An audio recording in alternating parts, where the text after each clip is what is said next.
Atos 26, versículos 1 a 3. Acompanhe com fé a leitura da palavra do Senhor. A seguir, Agripa, dirigindo-se a Paulo, disse: Você está autorizado a falar em sua defesa. Então Paulo, estendendo a mão, passou a defender-se nestes termos: Tenho-me por feliz, ó rei Agripa, pelo privilégio de hoje, na presença do Senhor, poder produzir a minha defesa de todas as acusações que os judeus fazem contra mim, especialmente porque o Senhor é versado em todos os costumes e questões que há entre os judeus. Por isso, peço que o Senhor me ouça com paciência. Oremos mais uma vez, queridos.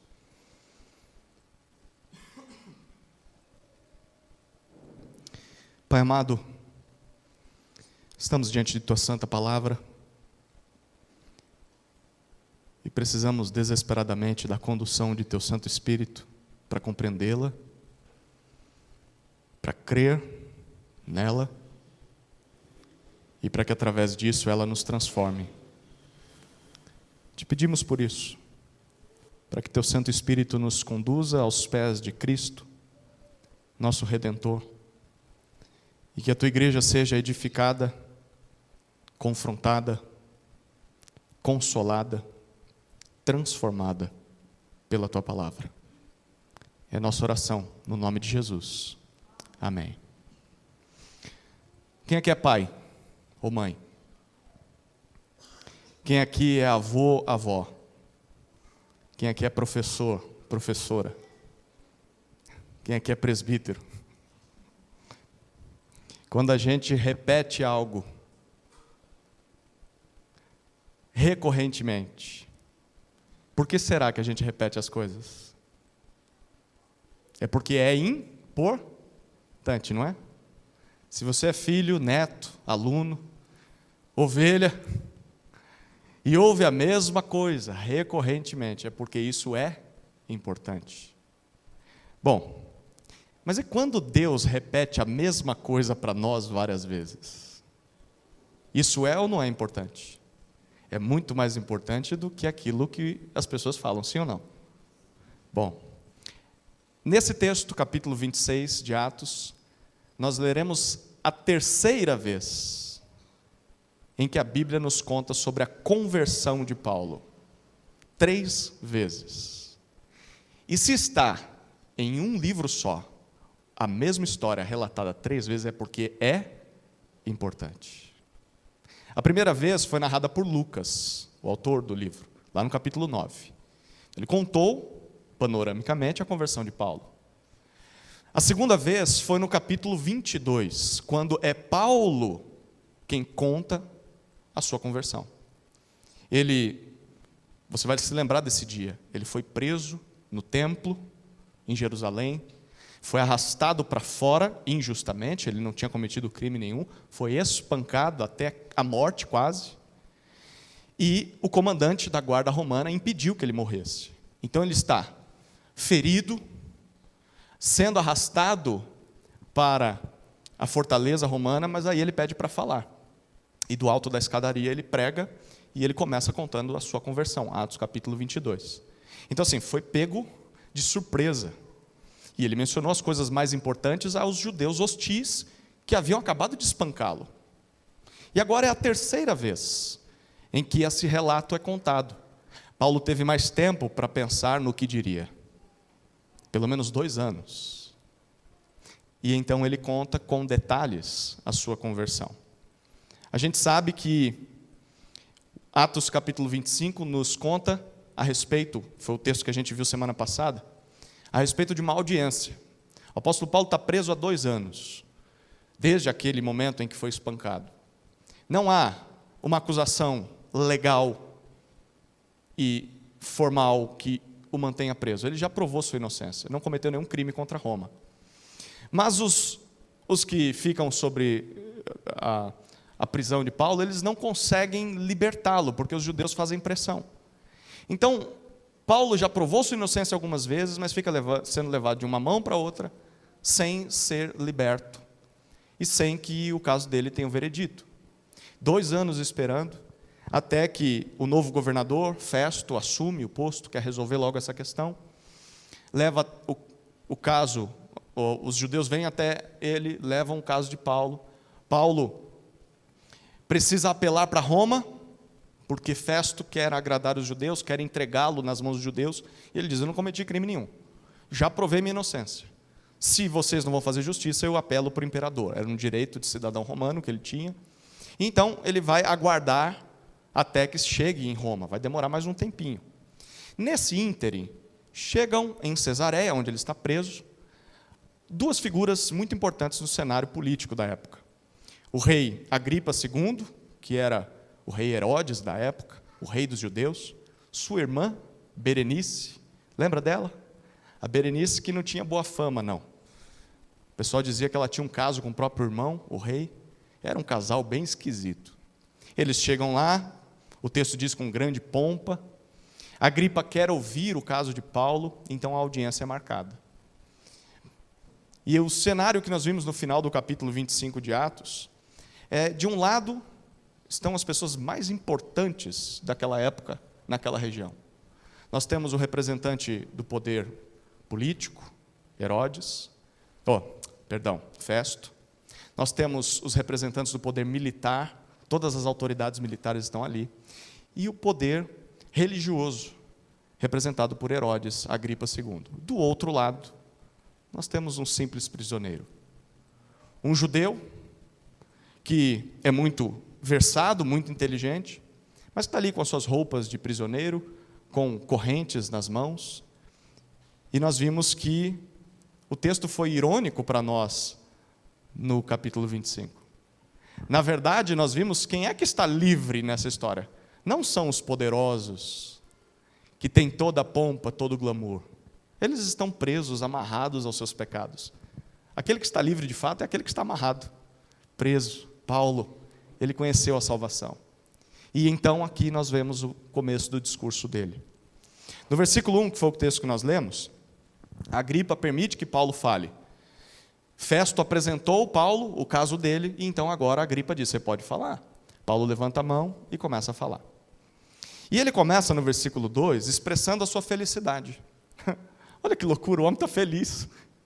Tanto tempo de injustiça, de prisão, ele está feliz. Feliz por quê? O que ele diz no versículo 2? Porque eu posso ter alguém como você, ó rei Agripa, na audiência. Eu posso falar a alguém como a sua figura. Por quê? No versículo 3 ele explica. Porque o Senhor é versado, ou em outras palavras, o Senhor conhece todos os costumes e questões que há entre os judeus. O Senhor é familiarizado com os nossos hábitos, com as discussões que há entre os judeus. Agripa era o rei dos judeus naquela época. E ele foi colocado ali por Roma. Ele prestava contas para Roma. Mas a história nos diz que ele conhecia muito bem as coisas do judaísmo daquela época. E essa cena é uma cena inimaginável. Quem poderia dizer que, enfim, Paulo poderia apresentar o evangelho a um judeu interessado? No livro inteiro nós temos visto ele tentando pregar e os judeus não querem ouvir. Agripa é um meio judeu, é o rei dos judeus, e está ali. Ele falou: eu quero ouvir a história de Paulo. E Paulo tem o privilégio de pregar para Agripa, e ele reconhece isso. Eu me sinto feliz. E o maior detalhe aqui é que esse é o judeu mais importante daquela época. Era o rei dos judeus. Isso é um claro cumprimento daquilo que Jesus já tinha dito sobre a vida de Paulo. No capítulo 9, quando Jesus o chama, a primeira vez em que a sua conversão é narrada, Jesus disse que, para ele, Paulo era um instrumento para levar o seu nome tanto aos gentios quanto aos reis. E aqui nós estamos vendo o cumprimento disso. Soberanamente, Deus orquestrou a oportunidade de Paulo pregar o evangelho a Agripa, o rei dos judeus. Se a gente parasse para pensar, dificilmente Paulo pregaria o evangelho para um rei. Na verdade, dificilmente um rei teria interesse em ouvir o evangelho. quais seriam as oportunidades de Agripa II ouvir o Evangelho? Talvez a gente poderia pensar em duas. Ele fosse até uma igreja, em época de eleição, né? Pedir voto, e aí alguém pregava o Evangelho para ele. Ou um cristão fosse até ele. Um pregador chegasse na corte. Mas será que ele ia querer ouvir? É difícil pregar para gente poderosa, não é?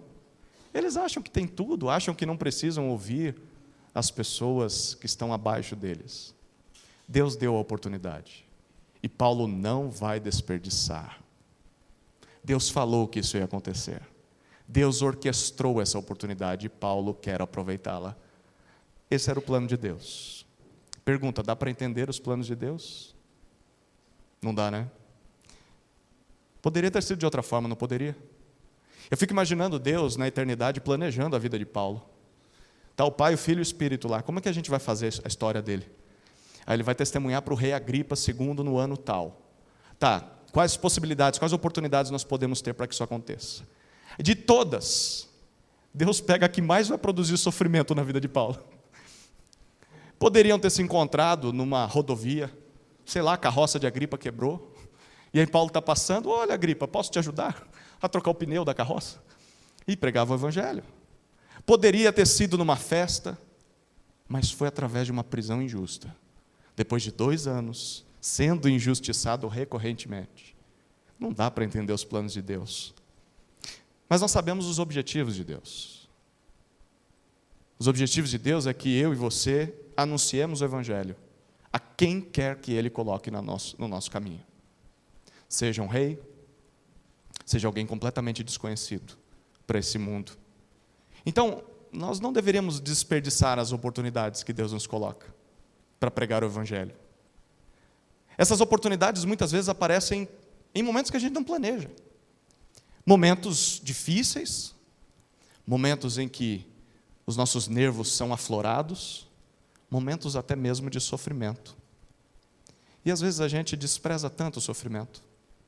A gente não valoriza a oportunidade que o sofrimento oferece de testemunhar da graça de Deus para as pessoas. Paulo está diante de uma situação dessa e está encarando a sua prisão como um instrumento nas mãos de Deus. Ele dizia em suas cartas: eu sou um prisioneiro do Senhor. Não é de César, não é dos judeus, não é de Agripa, é do Senhor.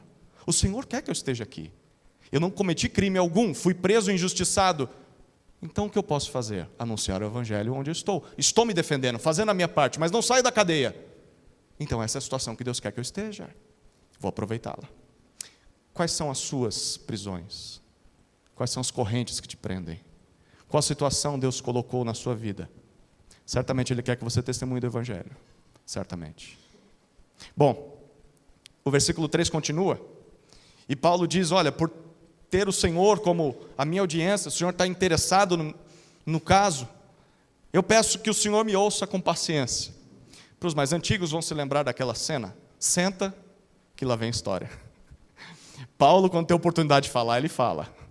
A gente lembra do camarada que caiu da janela porque ele estava falando e falando e falando. Ele vai, ressuscita o cara e continua pregando. Senta que lá vem história. É claro que o que a gente vai ver aqui é resumo. Lucas está resumindo. A gente vai ver que dá para ler em menos de 1 minuto a história. Lucas colocou os pontos principais do argumento de Paulo. Ele deve ter passado horas se defendendo. A gente tem os pontos principais aqui. Bom, e sobre o que Paulo fala? O discurso dele é tão importante que a gente vai dividir em 2 mensagens. Essa primeira mensagem, a gente vai ver que ele fala sobre o seu passado como fariseu. A gente vê esses versículos 4 e 5. Em segundo lugar, ele fala sobre o motivo do seu julgamento, versículos 6 até 8. Depois, ele fala sobre o seu passado como perseguidor da igreja, versículos 9 a 11. E então ele apresenta o seu encontro com Jesus, versículos 11 a 15. Então, a primeira parte, o passado como fariseu. Olha os versículos 4 e 5.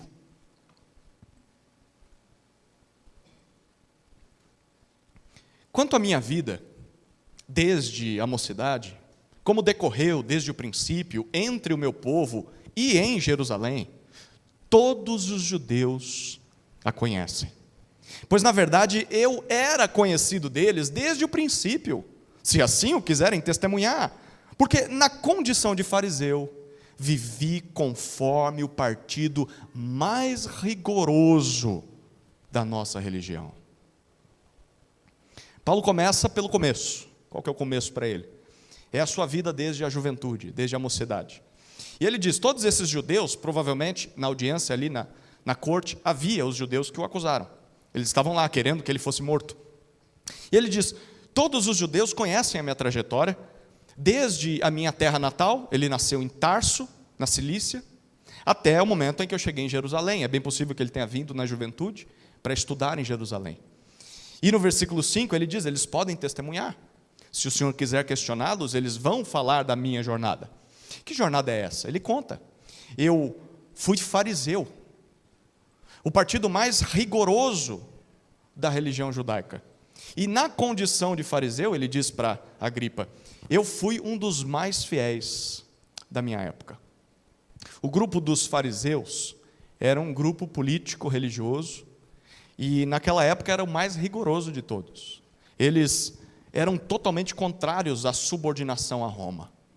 Eles toleravam, mas se alguém perguntasse, você gosta disso? Eles diriam, de jeito nenhum. Se a gente puder, a gente se livra deles.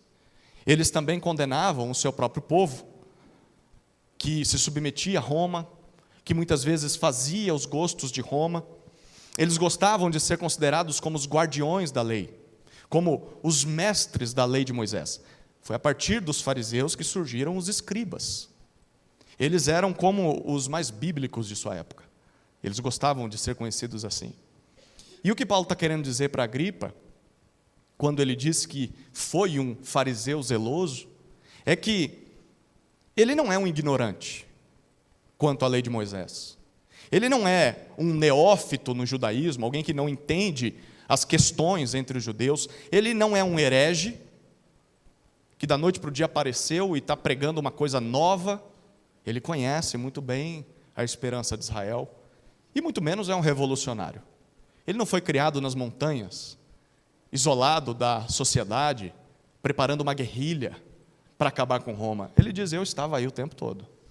Eu vim de Tarso para Jerusalém, estudei, aprendi. Eu vivi no coração da fé judaica. Então, se Paulo começa o seu discurso falando isso, o que ele está querendo dizer para Agripa é o seguinte, se algo me fez mudar de ideia, mudar de vida na condição de fariseu zeloso, só pode ter sido algo especial. Foi um motivo muito grande, um motivo divino. E se isso me transformou, Agripa, deve ser importante também para você. E deve ser importante para nós. Se algo foi capaz de transformar Paulo, também pode transformar a nossa vida. Então nós chegamos à segunda parte do discurso de Paulo. O motivo daquele julgamento. Versículos 6 a 8, olha o que ele diz.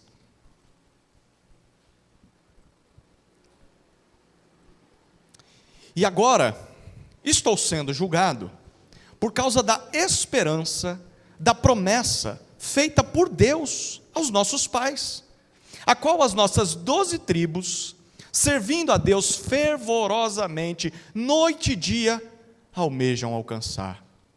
É por causa dessa esperança, ó Rei, que eu sou acusado pelos judeus.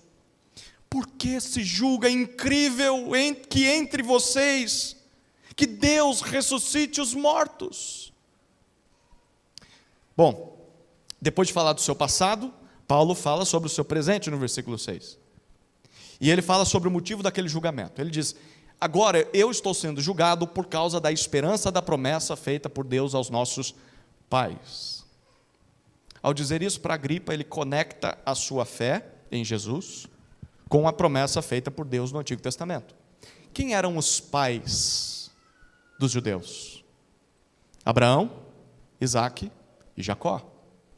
E Paulo está dizendo, aquilo que eu acredito a respeito de Jesus tem a ver com o que Deus falou para Abraão, Isaque e Jacó.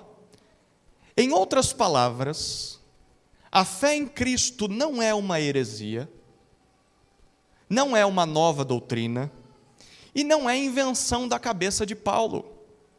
O que ele está dizendo é que crer em Jesus é o cumprimento daquilo que Deus prometeu na Escritura desde o início do povo de Israel. Que esperança era essa? A gente descobre aos poucos, começando no versículo 7. Ele diz, as nossas 12 tribos. Curioso, naquela época já não tinha mais 12 tribos. Mas por que ele cita 12 tribos? Pergunta para você buscar responder durante a semana, tá? As nossas 12 tribos. Perceba que Paulo ainda se vê como judeu. Eu faço parte dessas 12 tribos. Nós almejamos alcançar, as 12 tribos almejam alcançar essa esperança. É o maior objetivo dos judeus.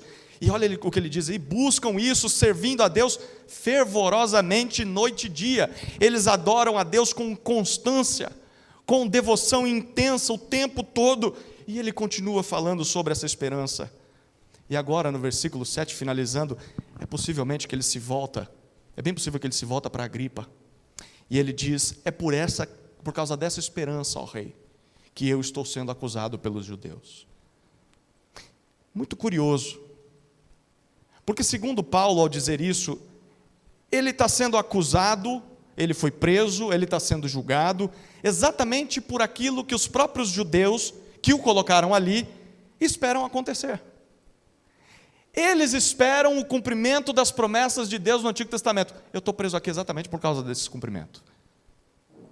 Eu não cometi crime algum. A única coisa diferente entre a minha pessoa e os meus acusadores é que eu encontrei o cumprimento das promessas. Eles ainda não. E por não entenderem isso, eles não conseguem me aceitar. E por isso me mandaram prender. O que eles esperavam que ainda aconteceria, já aconteceu. Deus já cumpriu a sua promessa feita aos pais de Israel. Aqueles judeus só não sabiam isso. Ou não reconheciam, porque Paulo já tinha dito para eles. Bom, Paulo descobriu isso. Paulo creu nesse cumprimento. E isso mudou a sua vida. Aí você talvez esteja se perguntando, o que isso tem a ver com a gente? Eu não sou judeu? Bom, primeira coisa que isso tem a ver conosco é que o Evangelho não foi invenção de Paulo. O Evangelho não foi invenção de Paulo, ou dos primeiros discípulos de Jesus, ou da igreja primitiva. O Evangelho é o cumprimento de tudo aquilo que Deus prometeu no Antigo Testamento. O Novo Testamento nos revela aquilo que Deus cumpriu e que Ele havia prometido há tanto tempo atrás. E nós devemos ler o Antigo Testamento com essa perspectiva. Ler Gênesis, Êxodo, Levítico, Números, Deuteronômio e todos os livros que se seguem. Lendo esses livros com a mentalidade de que eles estão apontando para Cristo. Eles estão falando da salvação em Cristo, essa salvação que nós já conhecemos, que o Novo Testamento nos apresenta. O Antigo Testamento preparava o caminho, e eu devo ler o Antigo Testamento, porque ele é nosso. O Antigo Testamento fala sobre Cristo. As promessas que Deus fez no Antigo Testamento são para nós, em Cristo Jesus. E é isso que Paulo está dizendo para Agripa. Nós não somos hereges, talvez você já tenha sido acusado disso. Nós não somos blasfemos, de nos curvar diante de Jesus como divino. Nós não somos nada disso, porque é o próprio Deus quem está dizendo que isso deveria ser feito. A segunda coisa que isso tem a ver conosco, é que servir a Deus fervorosamente, como aqueles judeus serviam, não significa salvação. Observe o ponto de Paulo aqui. Ele está dizendo, os judeus da minha época, e não só naquela época, mas até os judeus, até os dias de hoje, que ainda não creem em Jesus, ele diz, eles são muito zelosos. Dia e noite eles são fervorosos em sua adoração, eles são constantes, eles são devotos, são pessoas sérias, eles são sinceros, mas ainda assim não encontraram o cumprimento da promessa de Deus em Jesus. E isso é o mesmo que acontece com as demais religiões desse mundo, com as pessoas religiosas, com pessoas que são zelosas, talvez piedosas até, mas que não acreditam em Jesus. E aí você olha e fala, mas como é possível? Essa pessoa é melhor até do que eu. Eu creio em Jesus e ela fala que Deus nem existe, mas a moral dela é melhor que a minha. Bom, as pessoas podem ser zelosas, devotas, sinceras, podem ser boas, aparentemente, terem boas intenções, mas se elas não creem em Jesus, elas não creem na verdade. Elas continuam perdidas. São pessoas bem-educadas, pessoas bondosas, pessoas cultas, pessoas religiosas, zelosas, fervorosas, sinceras, mas isso não salva ninguém. O que salva é a verdade do Evangelho. E Paulo está dizendo isso sobre aquele povo. Bom, eu estou sendo julgado pela esperança da promessa feita por Deus aos nossos pais, que para mim já aconteceu. Os judeus não entenderam, mas já aconteceu. Mas que promessa é essa? Bom, ele responde no versículo 8. Ele se dirige para os judeus da sala, é bem possivelmente que Agripa estivesse perto desses judeus, e ele pergunta não só para Agripa, mas para os judeus em geral. E ele diz no versículo 8, por que se julga incrível entre vocês que Deus ressuscite os mortos? Por que vocês acham que isso é impossível? Por que vocês acham que isso é inacreditável? Aqui está a esperança de Israel. E essa esperança, Paulo diz que já aconteceu, a ressurreição dos mortos. No Antigo Testamento, em várias passagens, Deus prometeu que um dia o seu povo iria ressuscitar. E a partir da ressurreição, viveria com ele para sempre, em seu reino eterno. Bom, segundo Paulo, esse dia já chegou. E é por isso que ele está preso. Pelo menos esse dia já começou. A ressurreição dos mortos, que Deus prometeu no Antigo Testamento, ao seu povo, segundo Paulo, já teve início. Quando é que a ressurreição do povo de Deus começou? Quando? Essa pergunta é para você. Quando? Quando é que a ressurreição se cumpriu? Quando Jesus Cristo ressuscitou. Você lembra o capítulo 25, versículo 19? Volte uma página na sua Bíblia. Quando Festo está contando o caso de Paulo, olha o que ele conta a respeito de Paulo, versículo 19 do capítulo 25. Festo diz assim: traziam contra ele, está falando dos acusadores de Paulo, algumas questões referentes à sua própria religião, e particularmente a certo morto, chamado Jesus, que Paulo afirma estar vivo. Paulo está dizendo para Agripa, lá no capítulo 26, que a esperança de Israel da ressurreição já começou. Quem foi o primeiro a ressuscitar?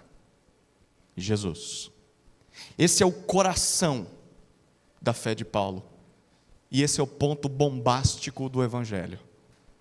No Antigo Testamento, Deus prometeu ao seu povo que um dia esse povo que confiava nas suas promessas iria ressuscitar.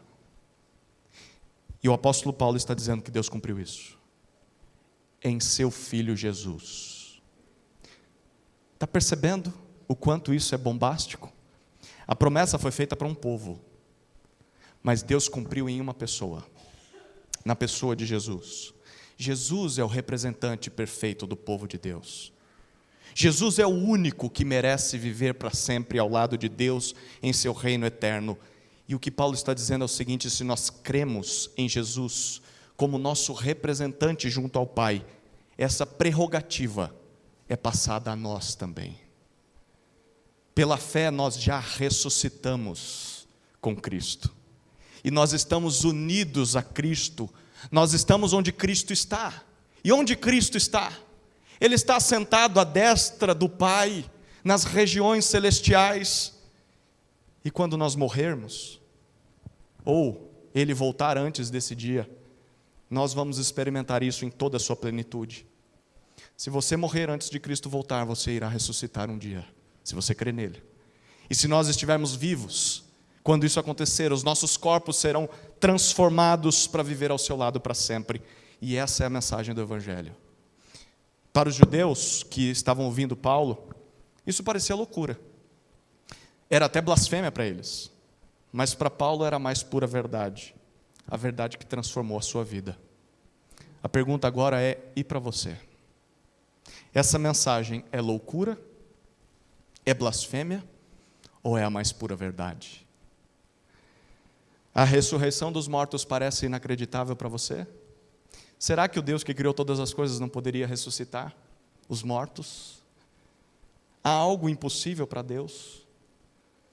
Se não há algo impossível para Deus, por que o Evangelho seria um erro?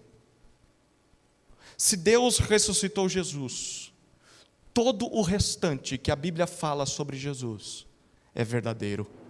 Sim, a promessa da vida eterna é real. E Deus já a cumpriu em Jesus. E essa promessa está disponível a nós. Basta crermos no Evangelho de Cristo. Creia no Evangelho de Cristo. Chegamos à terceira parte do discurso de Paulo, da defesa dele. Ele agora volta para o seu passado e conta como foi a sua vida como perseguidor da igreja. Olha os versículos 9 até 11.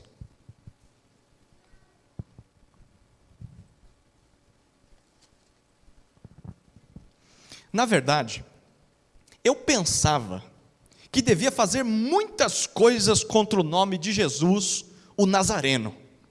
E foi exatamente o que fiz em Jerusalém. Havendo eu recebido autorização dos principais sacerdotes, encerrei muitos dos santos na prisão. E quando os condenavam à morte, eu dava o meu voto contra eles. Muitas vezes os castiguei por todas as sinagogas, obrigando-os até a blasfemar. E demasiadamente enfurecido contra eles, eu os perseguia até em cidades estrangeiras. Paulo, no versículo 9, parece que acalma os seus ânimos, e então ele volta ao seu passado. E ele descreve os seus últimos dias como judeu, ou melhor, fariseu zeloso. Ele diz no versículo 9, na verdade, além de fariseu fervoroso, eu pensava que era certo fazer muitas coisas contra o nome de Jesus. Perceba como ele chama Jesus, o Nazareno. Para Lucas, e Lucas escreveu tanto o Evangelho segundo Lucas, quanto o livro de Atos. Se você ler esses dois livros, vai perceber que essa expressão, o Nazareno, ela tem duplo significado, ou duplo uso. Em primeiro lugar, ressalta a humanidade de Jesus.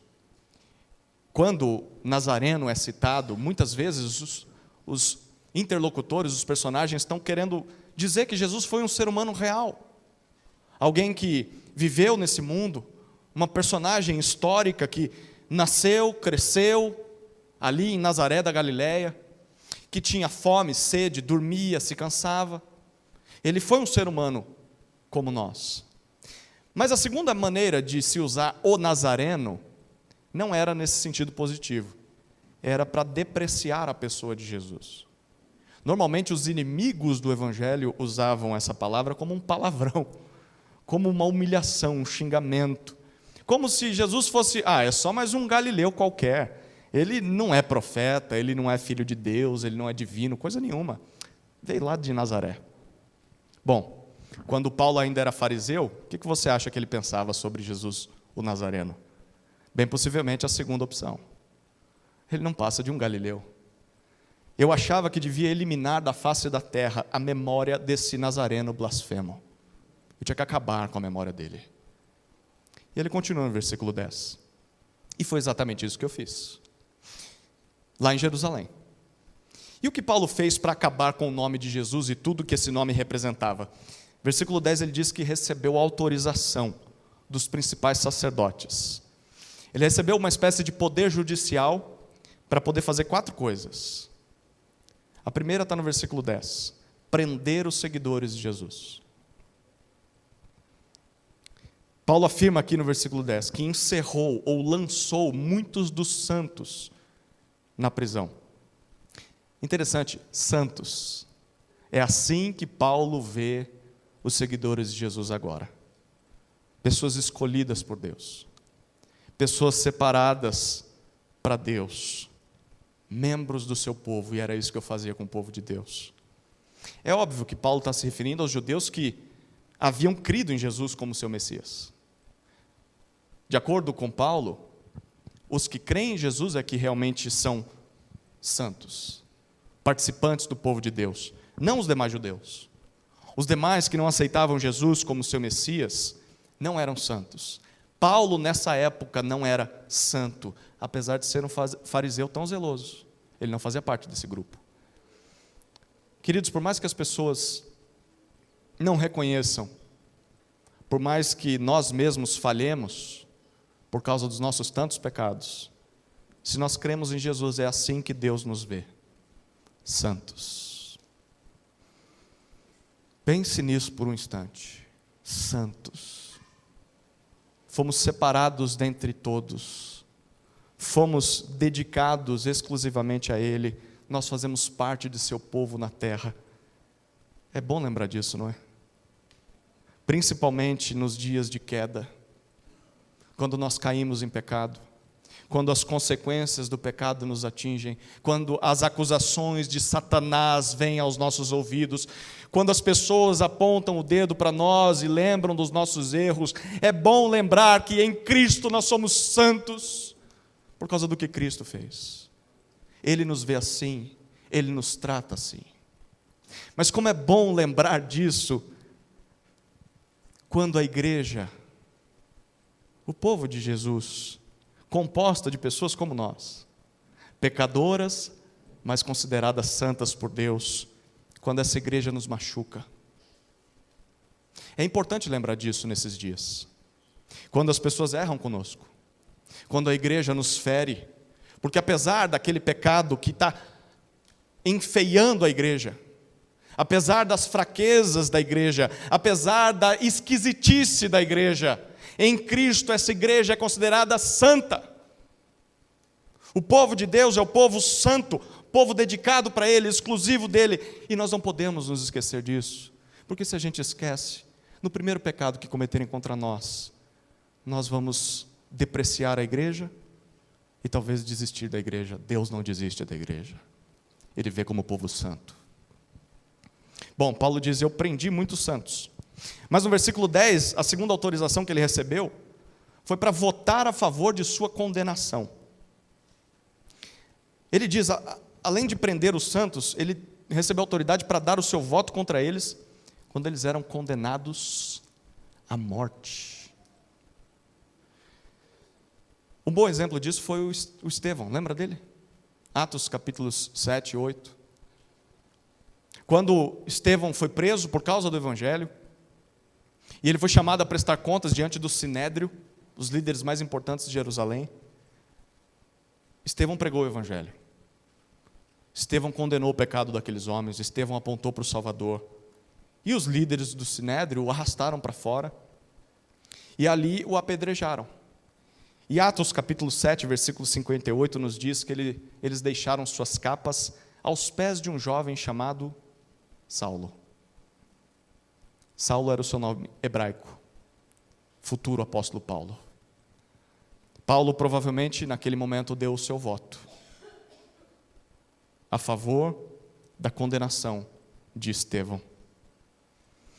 Ele manchou assim diretamente as suas mãos. Ele pode não ter pegado uma das pedras, mas ele deu seu voto para a morte de Estevão, e ele diz, não foi só de um não, foi de vários. Isso não significa necessariamente que Paulo talvez fosse membro do Sinédrio, é bem possível que ele estivesse sendo preparado para isso, ele ainda era jovem nessa época, mas ele já tinha poder para aprovar esse tipo de morte. Você consegue imaginar Paulo sob essa perspectiva? A gente olha para Paulo como um herói da fé, né? Mas antes de se render a Cristo, de ser salvo por Cristo, ele votou a favor da morte de crentes em Jesus. E ele fez isso em nome de Deus. Queridos, as pessoas podem fazer coisas terríveis em nome de Deus, em nome daquilo que elas acreditam ser certo, mesmo achando que estão certas. Cuidado com essas pessoas, mas cuidado para não ser uma delas. Se o seu amor por Deus, que é amor, ele diz isso na palavra, se o seu amor por Deus te leva a cometer maldades contra as pessoas, só porque elas pensam diferente de você, só porque elas creem diferente de você, só porque elas agem diferente de você, e talvez o seu ódio é tão grande a ponto de querer matá-las, não é o Deus verdadeiro que você ama, não. O que você criou foi um ídolo, um Deus falso, uma expressão da tua própria raiva, da tua ira, da maldade do seu coração. Esse era Paulo. Paulo era um assassino. Mesmo que de forma indireta, ele não matava ninguém diretamente, mas era assassino. Alguém que tinha sangue nas mãos. Mas algo mudou Paulo por completo. Algo transformou, na verdade, alguém. E esse alguém é Jesus Cristo. E você precisa lembrar disso. Se Jesus pôde transformar Paulo, olha, Jesus é capaz de transformar qualquer outra pessoa. Por mais má que essa outra pessoa seja, ainda há esperança. Há esperança para as pessoas que nós desacreditamos. Há esperança para pessoas que nós olhamos como caso perdido. Para Deus não há caso perdido. E posso dizer mais, há esperança para você. Porque talvez você está pensando, eu sou um caso perdido. Paulo também era. Mas para Deus não existe impossíveis. Deus salvou Paulo, Deus pode salvar você também. Versículo 11, Paulo diz a terceira autorização que ele recebeu. Eu recebi autorização para castigá-los por todas as sinagogas. Ele diz, não poucas vezes, eu mesmo os castiguei. A palavrinha que ele usa aqui era uma expressão judaica para se referir ao açoitamento. Era uma punição que as sinagogas podiam executar àqueles que eles achavam hereges ou blasfemos. Na sinagoga mesmo, não precisava levar para a delegacia nada. Prendia a pessoa ali mesmo e ali ela era chicoteada. E Paulo diz, eu fiz isso em todas as sinagogas, obviamente em Jerusalém. Como nós vimos lá no começo da igreja, em Atos 2, os judeus que creram em Jesus, eles continuaram a frequentar o templo, lá em Jerusalém, e também iam para as sinagogas. Na sinagoga eles aprendiam da lei. É óbvio, eles interpretavam a lei à luz de Cristo. Mas era um ambiente que eles estavam acostumados a ir. E o que Paulo fazia? Ele sabia disso. Então ele ia de sinagoga em sinagoga, todos os sábados, interrogando as pessoas. E se ele descobrisse que aquelas pessoas criam que Jesus era o Messias, no versículo 11 ele diz, eu as obrigava a blasfemar. Eu obrigava as pessoas a amaldiçoar Jesus. Diga agora, Jesus não é o Messias. Diga agora, Jesus não é o Filho de Deus. Diga agora, Jesus é um anátema. Jesus é um amaldiçoado. Ele não é o que ele disse ser. Se você não disser isso, caso os crentes recusassem a dizer isso, ele diz, eles eram castigados ali mesmo, na frente de seus familiares, na frente de toda a comunidade, e eu fazia questão de executar a pena. E eu era o primeiro a pegar o chicote. Paulo era um homem impetuoso. E Deus ainda transformou esse cara. Deus o transformou em um servo humilde, amoroso, preocupado com a igreja, disposto até mesmo a sofrer por outros crentes. É linda a transformação que o Evangelho oferece, não é? É maravilhosa. Você já desfruta dessa transformação? Você não quer algo assim na sua vida? Seria maravilhoso, não seria? Bom, renda-se a Cristo. Foi Cristo que transformou Paulo. Mas aí, em quarto lugar, ele apresenta a quarta autorização que ele recebeu, que é o gancho para a próxima parte do seu discurso. No versículo 11 ainda ele diz, eu recebi autorização para persegui-los em cidades estrangeiras. Ele diz, eu nutria muita raiva dos crentes em Jesus. No versículo 11 ele fala, demasiadamente enfurecido. Eu estava loucamente obcecado. Estava cego pelo ódio, a ponto de sair de cidade em cidade, fora de Jerusalém, à procura deles.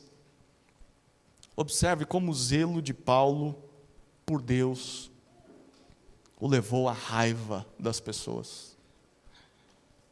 Queridos, cuidado para que a sua fé em Deus não te leve a odiar pessoas, maltratar pessoas. Por mais erradas e talvez até maldosas que as pessoas sejam, Deus não espera que as tratemos com maldade, com vingança. Lembra do que Jesus disse em Mateus 5? Ele disse, amem os seus inimigos e orem pelos que perseguem vocês, para demonstrarem que são filhos do Pai de vocês que está nos céus. Queridos, nenhum filho de Deus imita o Pai odiando pessoas. principalmente os inimigos. Que tal orar por essas pessoas? Te convido a orar agora mesmo. Que tal orar por aqueles que te fazem mal? Você quer a melhor maneira de amar essas pessoas? É orar por eles. Porque só assim nós vamos nos parecer com o Pai, que é o nosso Pai do céu. Certamente alguém fez isso por Paulo. Alguém orou por Paulo. E aí nós vemos o que aconteceu com Paulo. A quarta parte da sua defesa é o encontro com Jesus. Versículos 12 a 15, olha o texto. Com isto em mente, parti para Damasco, levando autorização dos principais sacerdotes e por eles comissionado. Ao meio-dia, ó rei, enquanto eu seguia pelo caminho, vi uma luz no céu, mais resplandecente que o sol, que brilhou ao redor de mim e dos que iam comigo. E caindo todos nós por terra, ouvi uma voz que me falava em língua hebraica: Saulo, Saulo, por que você me persegue? É duro para você ficar dando coices contra os aguilhões. Então eu perguntei: Senhor, quem é você? Ao que o Senhor respondeu: eu sou Jesus, a quem você persegue. No versículo 12, Paulo continua o seu relato, contando a partida de Jerusalém em direção a Damasco. Damasco era na Síria, e ele tem algo em mente. Versículo 12 ele diz: o objetivo era pegar os discípulos de Jesus. Ele queria acabar com a memória de Cristo, lembra disso? Esse tal Nazareno. Então ele ia pegar os seus seguidores, provavelmente obrigá-los a blasfemar. Se eles não blasfemassem, prendê-los e levá-los até Jerusalém para serem condenados talvez à morte. Damasco tinha uma grande comunidade judaica, e desde que começou a perseguição em Jerusalém, encabeçada por Paulo, os judeus fugiram. E ele sabia que em Damasco tinha muitos dos crentes em Jesus. Bom, Paulo está indo para lá, ele diz no versículo 12: fui comissionado pelos principais sacerdotes, com autorização deles. Mas antes de chegar na cidade, versículo 13, algo maravilhoso aconteceu a Paulo. Algo que mudaria a sua vida para sempre. Ele diz: ao meio-dia, normalmente, ao meio-dia é o momento que o sol está mais forte, não é? Ao meio-dia, eu vi uma luz do céu, mais brilhante do que aquele sol a pino. E essa luz envolveu a todos na minha comitiva, fazendo com que todos caíssem por terra, ele diz no versículo 14. A gente não sabe se Paulo caiu por causa ou a intensidade do brilho, ou porque eles perceberam que algo sobrenatural estava acontecendo, mas a expressão traz a ideia de que eles se prostraram no chão. E ali, prostrados, Paulo diz que ouviu uma voz falando com ele em língua hebraica, literalmente dialeto hebreu. Tem um comentário aqui, no capítulo 22, quando ele falou sobre a sua conversão, ele diz que todos que estavam com ele ouviram a voz, mas não entenderam o significado. Agora a gente descobre por quê. Porque poucos judeus sabiam o hebraico. A língua comum era o aramaico. Só aqueles mais versados, mais instruídos sabiam o hebraico. Por isso que só Paulo está entendendo o que a voz fala. Os demais provavelmente não conheciam o hebraico. Bom, e o que Paulo ouviu? Versículo 14 ele diz: Saulo, Saulo, é o nome judaico de Paulo. Por que você me persegue? É duro para você ficar dando coices contra os aguilhões. É duro para você ficar, tem uma versão que traz recalcitrando. É duro para você resistir contra os aguilhões. O que eram os aguilhões? Era um ditado popular naquela época. É duro para você resistir aos aguilhões. Aguilhão era uma vara de ferro com uma ponta afiada, era uma espécie de lança. E era usada pelas pessoas que cuidavam dos bois, para que o boi continuasse no seu caminho, não se desviasse para a direita, esquerda, nem voltasse. Normalmente para arar a terra isso era usado.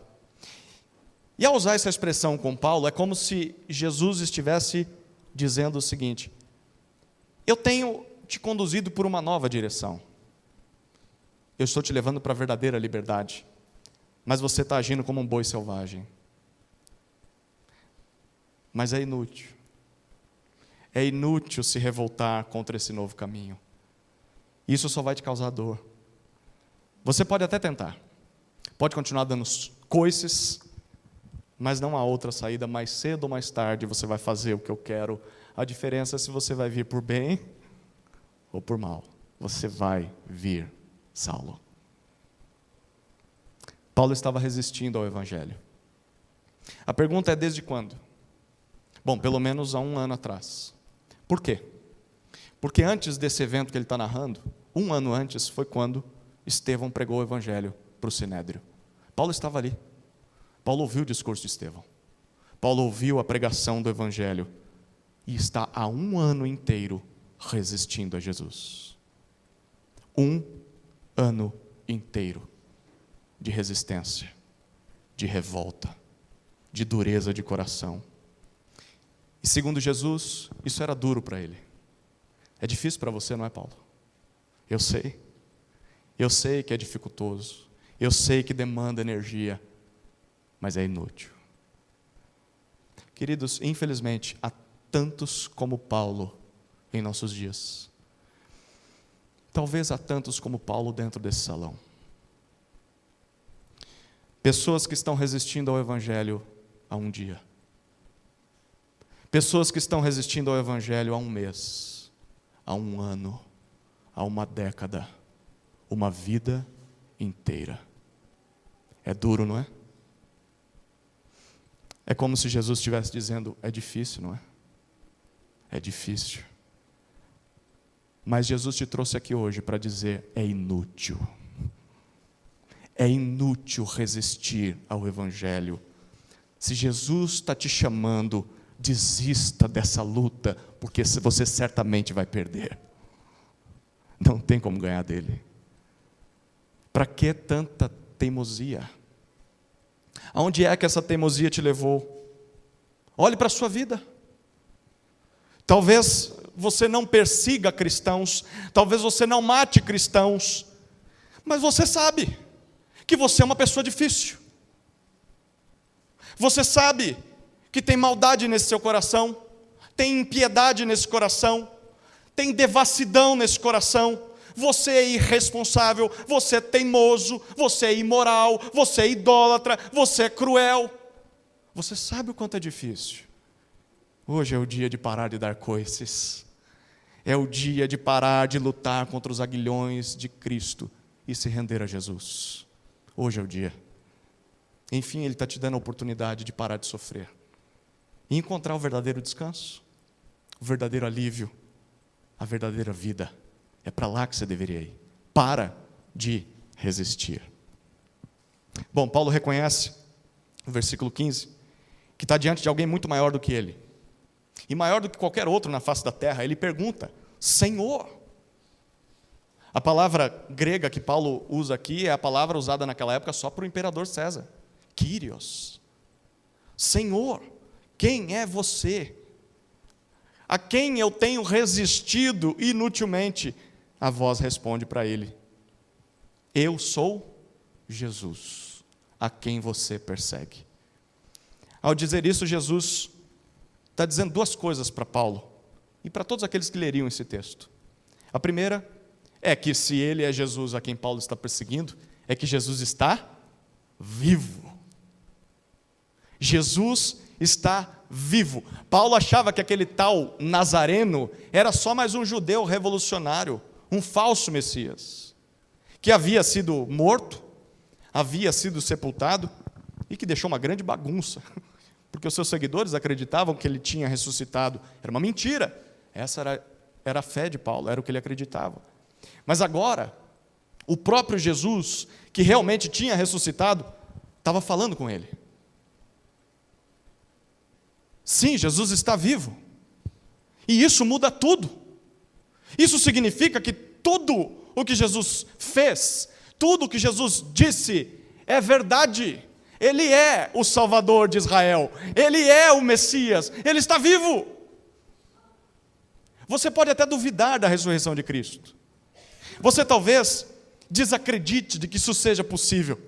Mas essa é a mais pura verdade. A ressurreição de Jesus confirma todas as coisas que ele disse. A ressurreição de Jesus confirma a mensagem do Evangelho. E a mensagem do Evangelho é que em Jesus, Deus visitou os homens para salvá-los de seus pecados. E essa mensagem tem transformado inúmeras vidas ao longo dos últimos 2000 anos. É verdade a ressurreição. A primeira coisa que isso significa, Jesus está vivo. Mas a segunda é que Jesus é um com o seu povo. Porque Paulo estava perseguindo quem? Os seguidores de Jesus. Ele queria acabar com a memória de Jesus, matando ou fazendo os seus seguidores blasfemarem contra Jesus. Mas o próprio Jesus está dizendo: ao perseguir o meu povo, você está perseguindo a minha própria pessoa. Eu sou Jesus a quem você persegue. Jesus é um só com seus seguidores. Nós somos o corpo de Cristo na terra. Logo, fazer mal aos santos, fazer mal ao povo de Cristo, é fazer mal ao próprio Cristo. A gente às vezes não pensa muito sobre isso, né? A gente fala mal do irmãozinho, da irmãzinha, muito facilmente. A gente peca muito rapidamente contra a igreja de Cristo. Mas imagine se Cristo estivesse ali. Imagine se esse irmãozinho ou essa irmãzinha fosse Cristo. Será que a gente teria coragem de fazer isso? Bom, a gente tem. Porque a gente faz, mesmo sabendo que aquele irmãozinho, aquela irmãzinha faz parte do corpo de Cristo. Fazer mal a um seguidor de Jesus é fazer mal ao próprio Jesus. Ele é um com o seu povo, não dá para separar isso. Todo aquele que faz mal ao povo de Cristo vai se ver com Cristo. Pense 1000 vezes antes de pecar contra a igreja de Cristo. Um dia ele vai vingar o seu povo, e não é bom estar do lado dos ofensores. Querem saber o que acontece em seguida? A menos que você diga: eu quero que você pregue mais 1 hora, volte semana que vem, que nós vamos continuar o texto semana que vem. Vamos orar, queridos.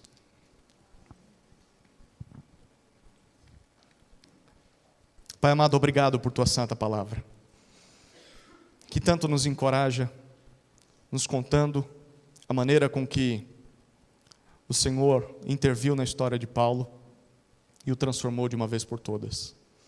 Hoje nós somos abençoados por ouvir essa história e por ler as suas cartas. Mas Paulo não é o herói nessa história, é o Senhor Jesus Cristo. Ele morreu naquela cruz para redimir pessoas como Paulo, pessoas como nós aqui nesse salão. Nós queremos te agradecer, Senhor, pela mensagem do Evangelho que nos chegou aos ouvidos hoje. Talvez haja pessoas que ouviram essa mensagem que ainda têm o coração endurecido, têm dado coices contra os aguilhões. Que hoje seja o dia de parar e se render a Cristo. E aqueles de nós, Senhor, que já conhecem essa mensagem, que já pararam há um bom tempo, saiamos por esses portões com corações gratos, cheios de alegria por termos sido salvos.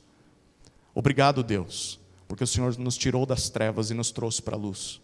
Nos tirou das mãos de Satanás e nos trouxe para as mãos de Deus. E das mãos de Deus ninguém nos tira. Obrigado por nos ver como santos.